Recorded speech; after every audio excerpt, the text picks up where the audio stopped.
Hello and welcome to the latest episode of Brooks Macdonald podcast. I'm Priscilla Cheung, investment specialist, and I'm joined by our CIO, Mike Toolan. Hello. It's been a busy few weeks for the markets. Geopolitical risks have risen, oil price has been very volatile, and at the same time, central banks have become increasingly cautious. In today's conversation, we want to step back from the headlines and really focus on what's important for investors. The key question is how the recent developments could really feed through into inflation and to interest rate outlook, and of course, ultimately, how they will influence portfolio construction.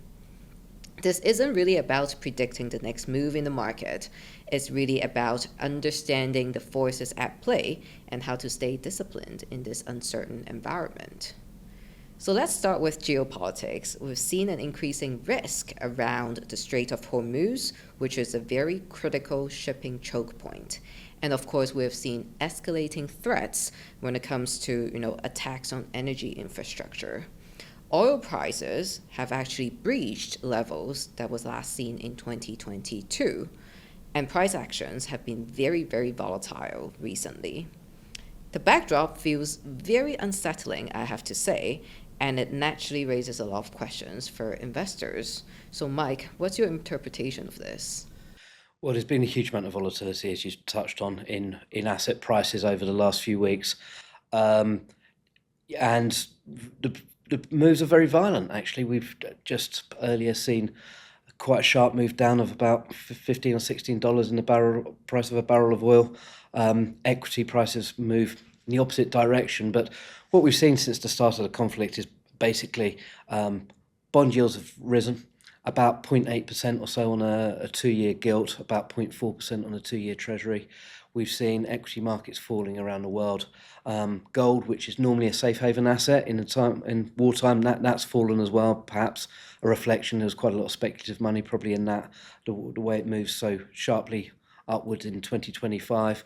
And it's just been oil that's, and gas prices that have moved significantly higher. So it's been a difficult environment to protect capital in that bonds have fallen, safe haven assets like gold have fallen alongside equities. And secondly, things move so quickly. So on the back of a new piece of news or a new tweet from Donald Trump, oil prices and stock markets move very, very significantly. So it's just highly volatile, and I think the sensible move really is to try and avoid silly mistakes, and I think largely sitting tight through this uncomfortable period. Yes, I totally agree. So I think really the focus is really on the translation mechanism into macroeconomy rather than the headlines alone. I think oil is clearly the most important bridge between geopolitics and inflation. So when oil prices are behaving like this, it's easy for us to think back to 2022. And that was when Russian invasion of Ukraine happened, and that unfortunately coincided with the macroeconomic reopening post-COVID. And what we saw was a very sharp inflation shock. So I think this time it feels slightly different, but the question is, how different is it? Yeah, absolutely. There is that obvious key difference. There was a lot said in 2022 that the inflation shock was entirely down to Vladimir Putin and the Russian invasion of Ukraine. That was, I think, a little bit of cover from central bankers who made some mistakes, to be honest. Um, the main reason for that inflationary impulse in 2022 was monetary and fiscal stimulus during the pandemic, as well as global supply chains being all over the place and goods all over the world and not connected because of the lockdown. The Russian invasion of Ukraine and the spike in gas and oil price on the back of it didn't help, but it wasn't the central reason for that inflationary impulse. It was down to monetary policy during the pandemic. So we're not coming from the same environment. Interest rates were very, very low in 2022 and rapidly had to normalise. We're in a period now where interest rates have normalised. They're at a more normal level, and until very recently, the market had been expecting interest rate cuts this year. It's now moved to suggest that maybe we have rate rises. I'm not convinced that necessarily comes through. I think central banks, what they've said, has largely gives themselves flexibility to maneuver in whatever comes with inflation. But the inflation impulse from the oil shock, it's hard to see how in that environment, increasing the cost of capital when the cost of energy, a central building block of the global economy, also increasing the cost of capital helps that. I think that makes it worse. So I'm not convinced that we see the rate rises come through that the market started to factor in. But of course, it depends how long this goes on for. And I think the absolute critical point in this is not how high the price of oil or the price of gas goes, it's how long it's high for. If this has passed in a few weeks and oil and gas fall back towards more normal levels, I think this period of volatility will look quite a lot like April last year on the back of the tariff announcements, where we saw markets fall sharply and then after a few weeks recover.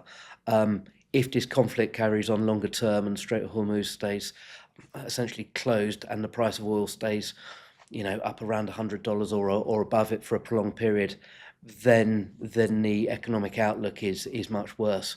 But I don't think that's a central case scenario. I think that's less probable. I agree. So it's really about the duration of the disruption, and that would translate to the second order effect. So I think markets generally care less about the one-off spike. But if we look at the latest inflation data from the US, the UK, and Europe as well, I think we've seen very good progress on disinflation. But we do understand that these figures are backward looking, and of course they don't incorporate the latest energy shock. So what's your take in terms of inflation outlook? Well, that's right. We had been thinking that here in the UK, by April, the inflation print would be getting quite close to the Bank of England's target. However, who knows really? And like I say, it depends on how long energy prices are high for. So far, it's been a couple of weeks. It's not yet a critical risk. If this situation endures, though, then bets are off there, and we could see inflation be stubbornly higher. But like I say, I think from an economic perspective, it's cost push inflation rather than demand led. So I don't think putting up interest rates helps in that environment, because it doesn't bring down energy costs.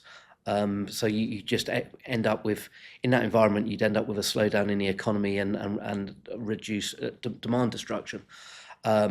Like I say, I think the majority of vested interests around the world, as well as in the Middle East, as well as in Iran, is actually to reopen that strait and for Iran to be selling oil and for the rest of the world to be consuming it, because it's obviously a critical building block to global economic activity. So I think there are more vested interests for some sort of resolution than for this to carry on long term. And I'm sure it wasn't part of the US's original plan that this was a long term conflict. In fact, Trump has said as much himself, hasn't he? It'll be over in a few weeks. So I know there's a little bit of hope in that, but it does also seem more economically probable.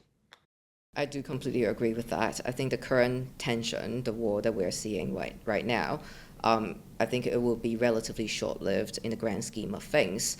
And I do like the point that you have mentioned on central banks, because in their March meetings, we have seen 4 major central bank meetings: the Federal Reserve, the European Central Bank, the Bank of England, and the Bank of Japan as well. All 4 of them, they have elected to keep interest rates unchanged. But in terms of their communication, I think the emphasis is really on optionality, right? Because it's very hard to predict the future. They do have to keep their options open. I think at this point, right, we've talked about a lot of the intricacies in terms of the transmission mechanism from oil price to inflation and to central bank decision.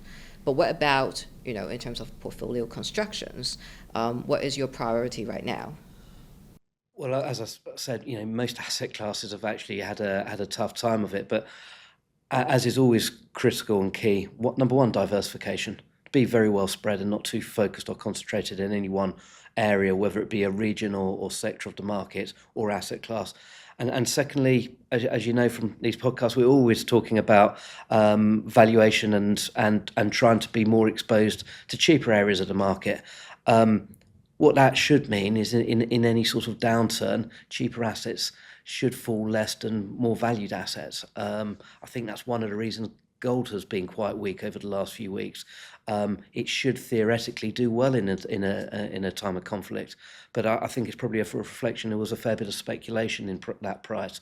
So in prices that are well bid where there's been speculation, I think there's more vulnerability for weakness than in areas that are slightly lower valued. So diversification and valuation remain sort of critical, and holding one's nerve, because things have changed dramatically in the last month or so. It's perfectly plausible that it could change quite dramatically again in the next month or so. And I think that's what central bankers are also thinking, and hence wanting to have room to manoeuvre and flexibility. Right. Thank you so much, Mike. That is a really helpful perspective.